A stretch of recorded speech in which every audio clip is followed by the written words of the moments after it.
The story begins in 1966, with Spider-Man remembering the day he was bitten by a spider and gained his superpowers. That happened 4 years ago, and he's been putting his powers to good use.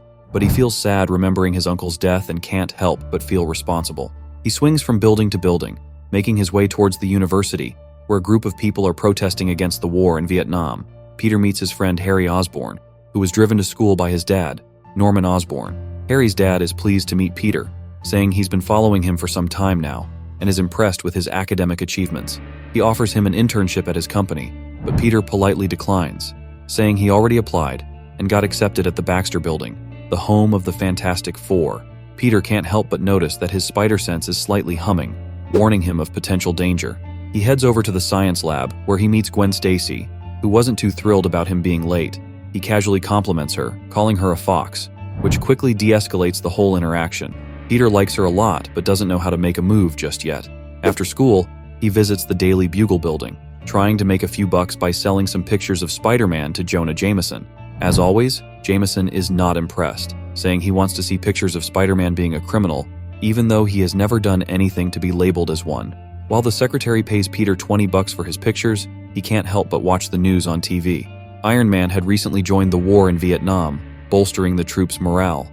Meanwhile, in New York City, the nation's eyes have turned to Captain America, and rumor has it that he will also join the war soon, pressured by Washington and the public. Peter can't help but wonder if he should join as well, remarking that the captain has already sacrificed too much by fighting in the Second World War. Later, everyone from school is invited to attend a party to celebrate Flash Thompson's draft. Flash used to be popular in high school and bullied Peter a lot. He still holds a grudge and confronts Flash about it, but Gwen tells him to calm down and convinces him to reconsider. Peter asks Flash why he decided to join the war, and he says it's because of Spider-Man. Flash is one of Spider-Man's biggest fans, admiring his sense of duty for risking his life every day to save innocent people, and he wants to do the same. Peter is shocked to find out he is the reason his high school bully decided to join the war and wants to have a drink. Norman Osborn offers to buy him a drink, remarking a second time that he has been following him for some time now, almost like it's his second hobby. Norman says he knows him, the real him, which triggers Peter's spider sense to go wild. He notices one of the Green Goblin's pumpkin bombs sitting on a shelf, and Norman says he hid 10 of those all around the bar. He asks Peter to meet him outside, and if he refuses, he will blow the whole place up. Peter believes him and goes out the back, not knowing what to expect. Norman puts on his suit, turning himself into the Green Goblin and calling Peter Spider-Man. He instantly attacks him, while Peter tries to dodge his attacks and lure him away from the bar. However, he doesn't make it far enough and gets shot in the back, hitting one of the buildings and falling down. A pumpkin bomb blows up in his face, throwing him several feet into the air. The Green Goblin grabs him by the throat and compliments him, calling him brilliant and admiring his double life. Norman says his son, Harry, is useless and weak and wants Peter to be his heir. He pulls out a dose of the Goblin serum and wants to use it on Peter, but Peter recovers from the blast and uses his web to bring down a giant billboard, crashing it on top of him. Instead of running away, Spider-Man wants to make sure Norman is still alive and helps him get out from under the rubble. Norman claims he doesn't remember how he got there and thanks him for saving him, while Peter thinks the serum might have caused him temporary memory loss, but wonders how long it will last. He believes him because his spider sense doesn't trigger anymore, and then takes him to the hospital. Peter remarks that he hides his identity to protect the people closest to him, like his Aunt May.